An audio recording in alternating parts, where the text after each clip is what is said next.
everyone, I hope you're all doing well, and in today's video I'm going to be reviewing another story from the Nancy Drew Diaries series. Now this story is actually part 2 to the last story I reviewed, which is called The Curse of the Arctic Star. And again, for anyone who doesn't like curses, I personally don't, but if there's anyone watching this that doesn't like curses, do not worry, there's actually no curse. There's just actually one of the crooks actually mentions that the cruise could have been cursed. So yeah, that's literally all there is to it, and they only mention it like twice, I think. So yeah, no real curse there. But anyway, so this story, Strangers on a Train, which I'm just gonna say right now that the title does not fit this story, because the train is only like in a couple scenes and is not like a big part of the story. And there are no strangers on the train. If I'm not mistaken, everyone that's on the train at that part of the story, if I'm not mistaken, Nancy knows most of those people. So yeah, I don't know who named this story, but they should have probably thought about that a little bit better. You know, thought about a slightly better name. No offense, it just doesn't fit the book. So I don't know why they named it something that doesn't even fit. But anyway, so in my last book review, which again, The Curse of the Arctic Star is part 1 of this story, and Strangers on a Train is part 2. So this book wraps everything up. So at the beginning of the book, or actually at the end of the last book, we found out that there was yet again another incident. And then once we get to book 2, or part 2, we actually find out that the robber had actually been caught. So it's like, okay, that cliffhanger was completely dismissed, really, just pretty quickly, or at least got resolved very quickly.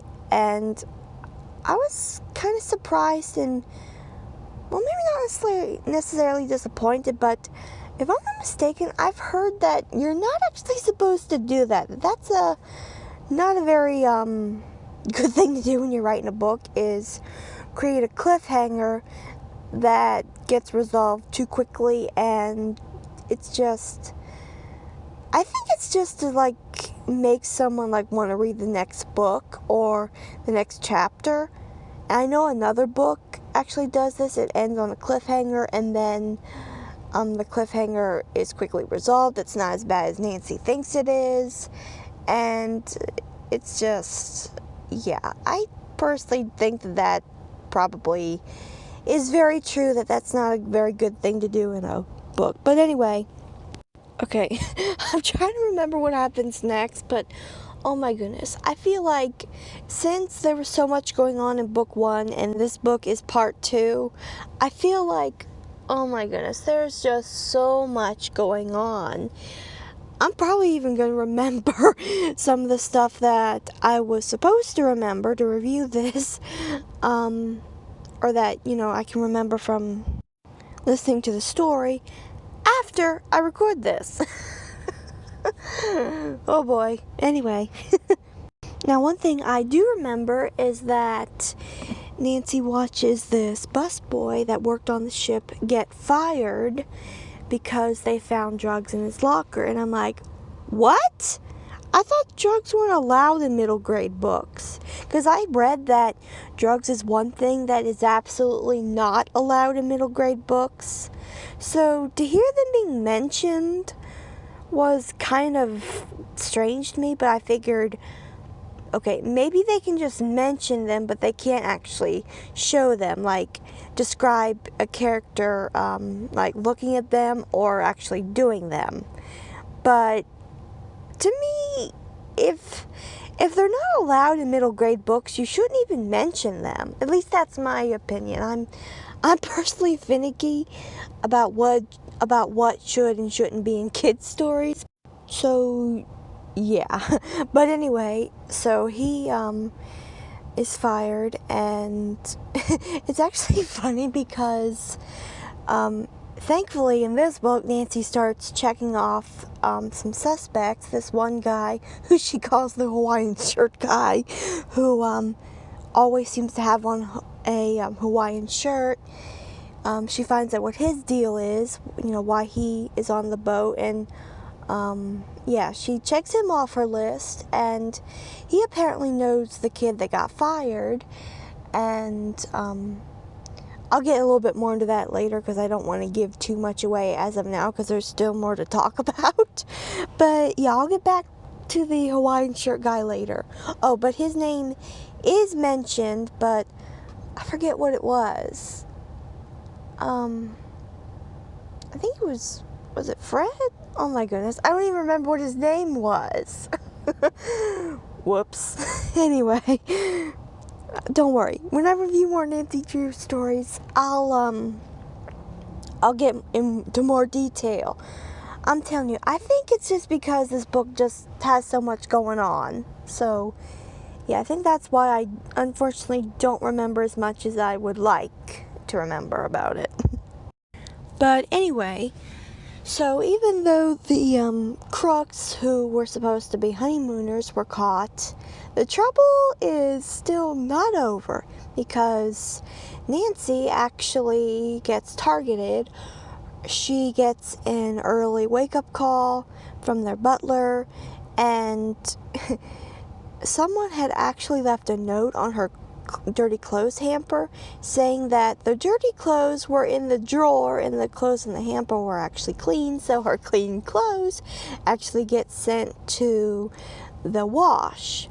And Nancy even starts suspecting their butler, who she compares to as her neighbor's golden retriever.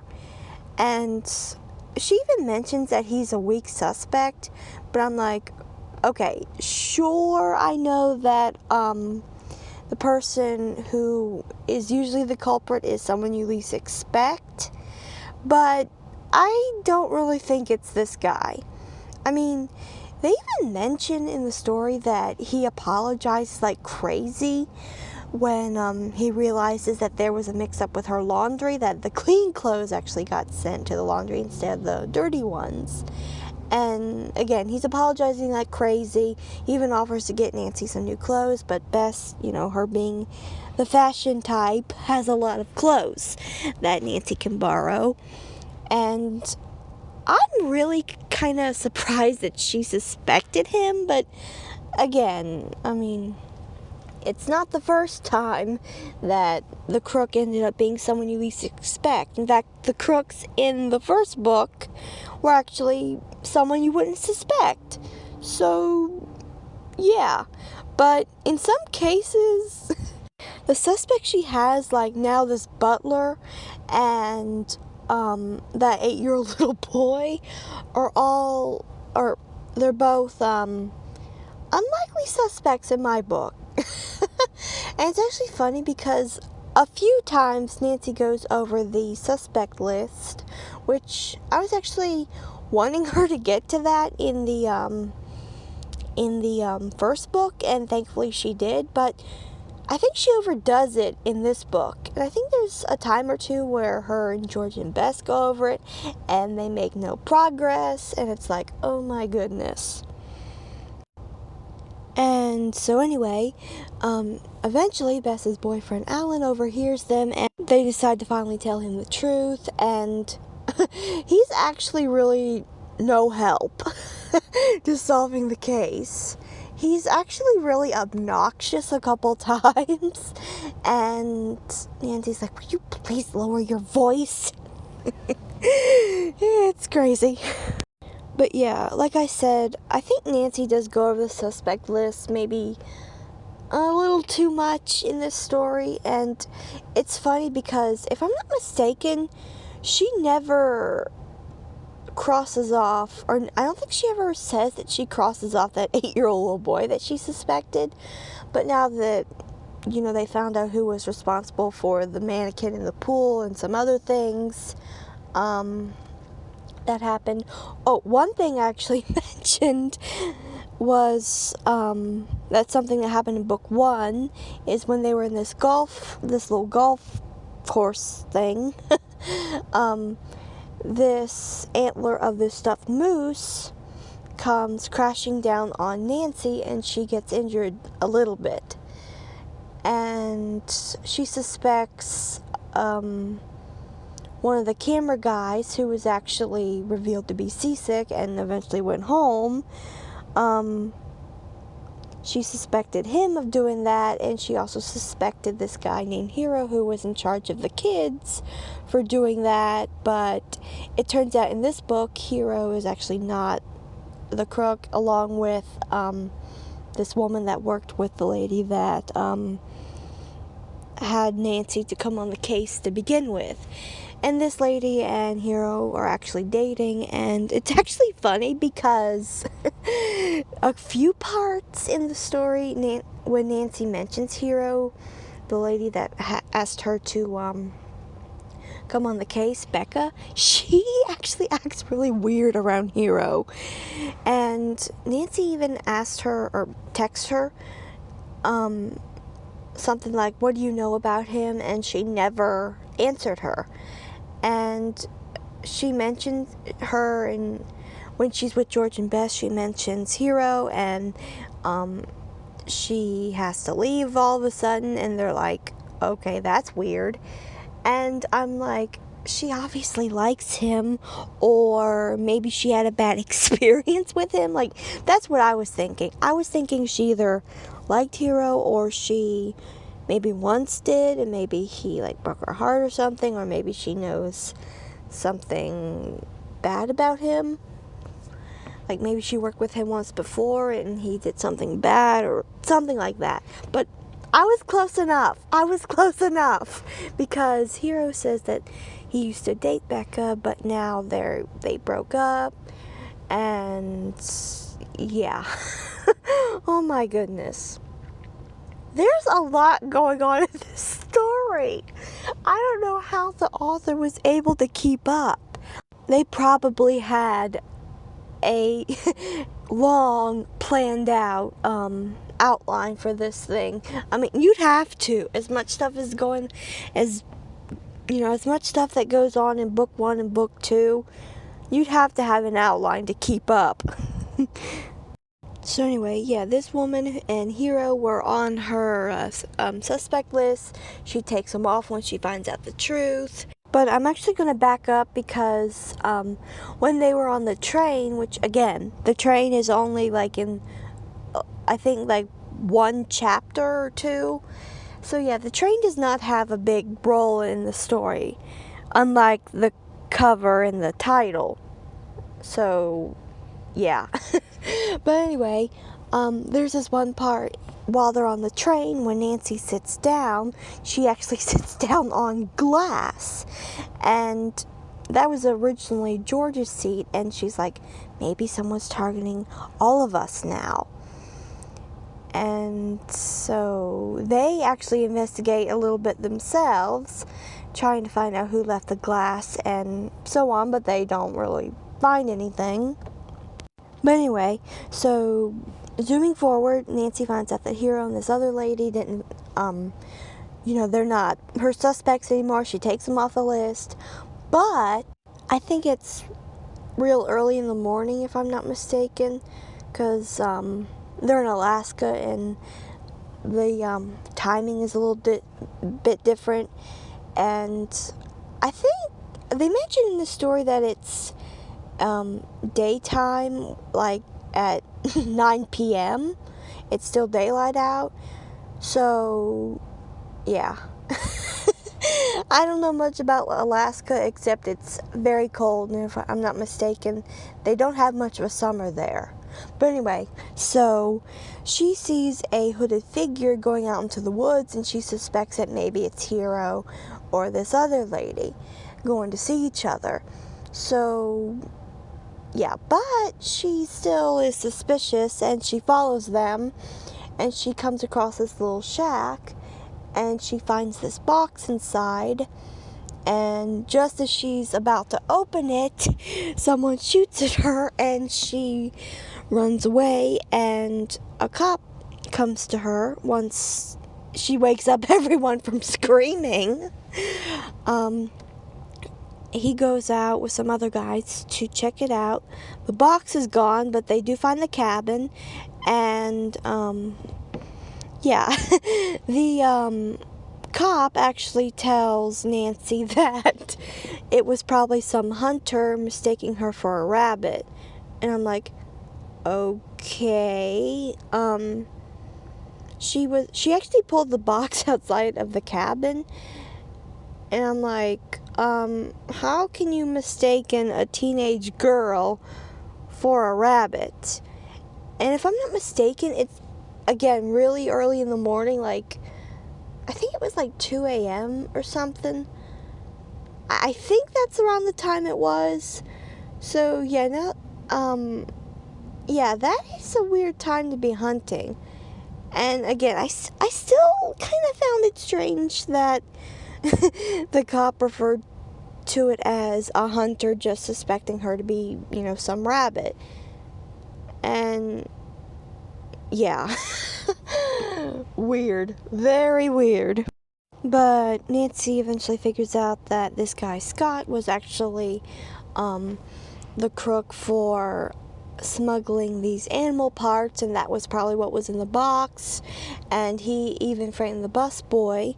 And so yeah, this book, I think I mentioned that either later on this video or or in the first part where I mentioned that there are a few crooks. So yeah, Scott's been caught, the so-called newlyweds have been caught.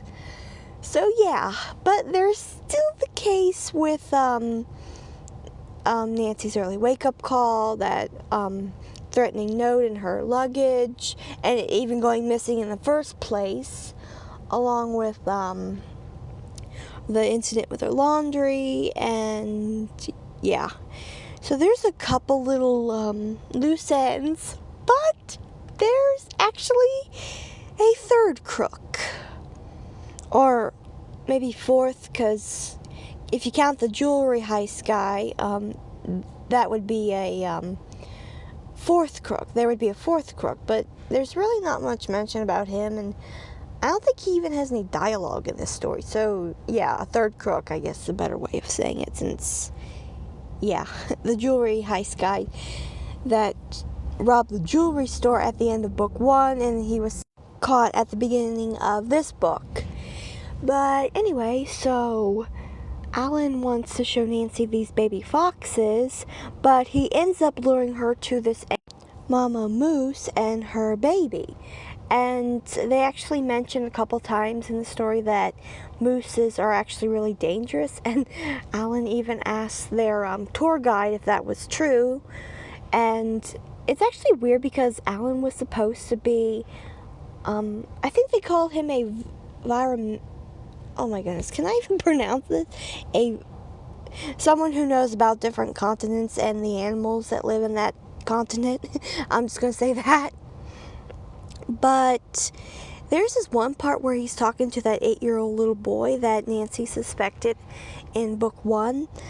And he didn't seem like he knew much about, he didn't really know much about what he was talking about. He didn't know, what he should have known. But Nancy brushes it off as, maybe it's just something like he's not the best student, or, he's new.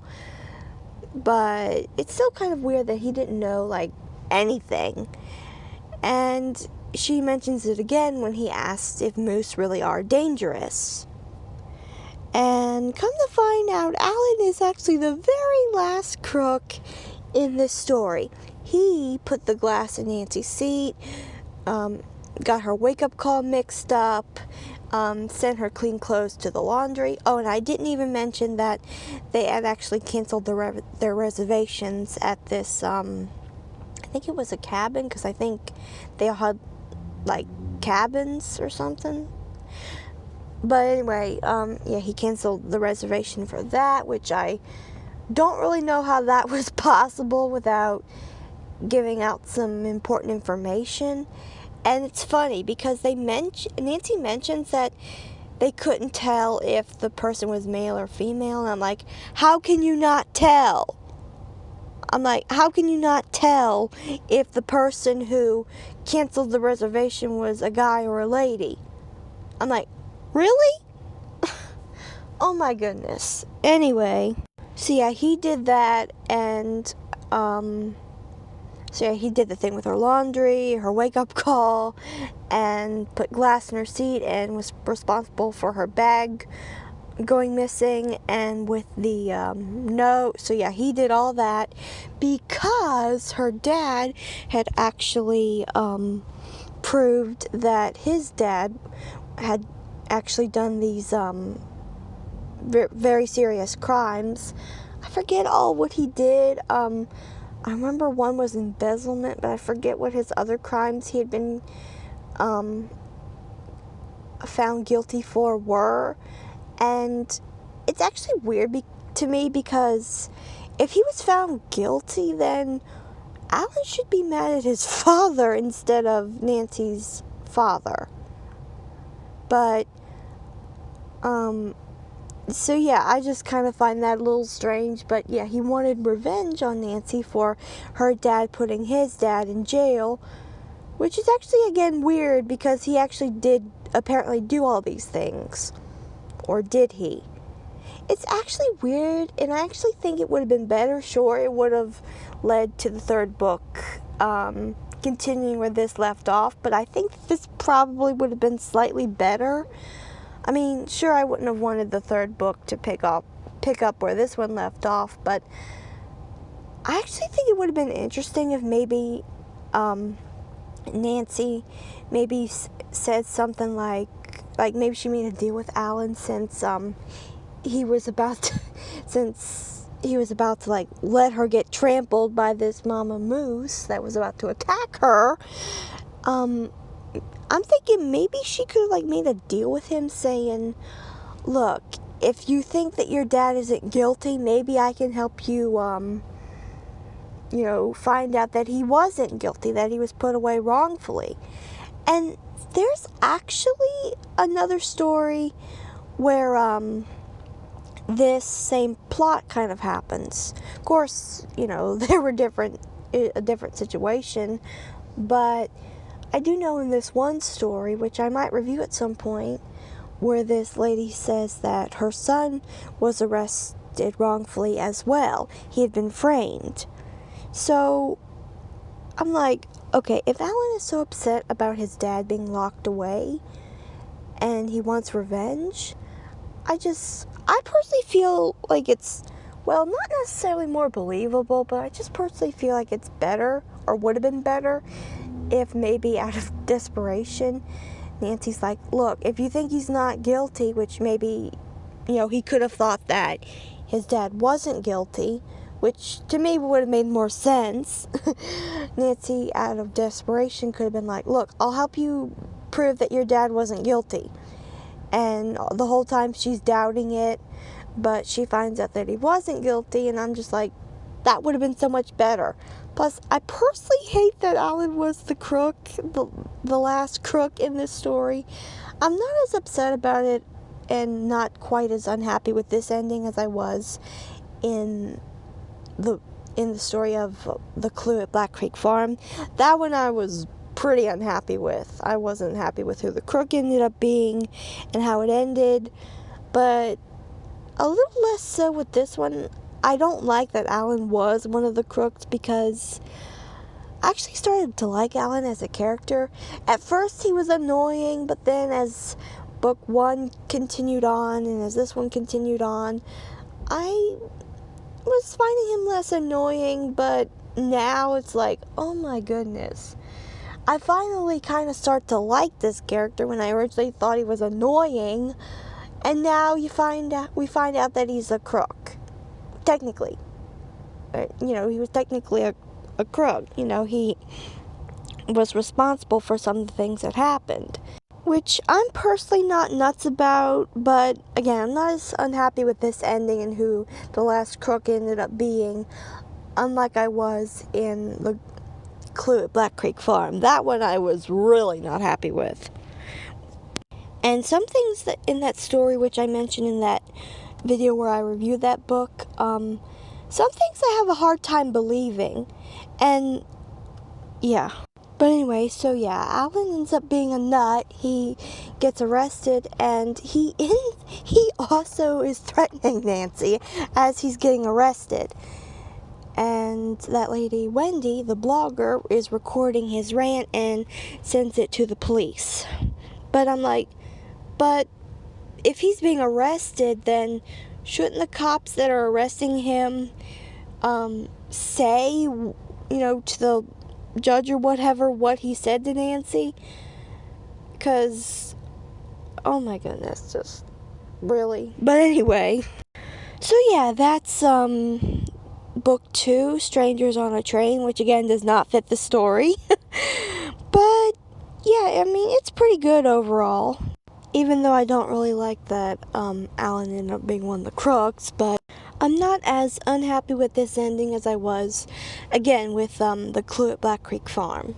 But it's actually funny because there's this one part before it was revealed that Alan was a crook where Bess tells him that Nancy was a detective. Because at first he says, I didn't know you were a detective. And she's like, yes, you did. I told you on our third date when we went to see that mystery movie that Nancy would have solved it within minutes. And I'm like, that's really interesting because she didn't solve this case within a few minutes. And he later makes a comment about that. It was something about that. I forget word for word what he said, but he said something about that. And it's funny because even though Nancy's supposed to be a great detective and they say she can solve a mystery within minutes, I don't really understand how come she can't solve her own cases within minutes like she can supposedly in movies and books, which is interesting. But anyway, so yeah, I'm not too disappointed with the ending. I mean, yeah, a little bit, or at least about the part about Alan being one of the crooks, or, one of the troublemakers, let's just say that. But overall, this is a pretty good book.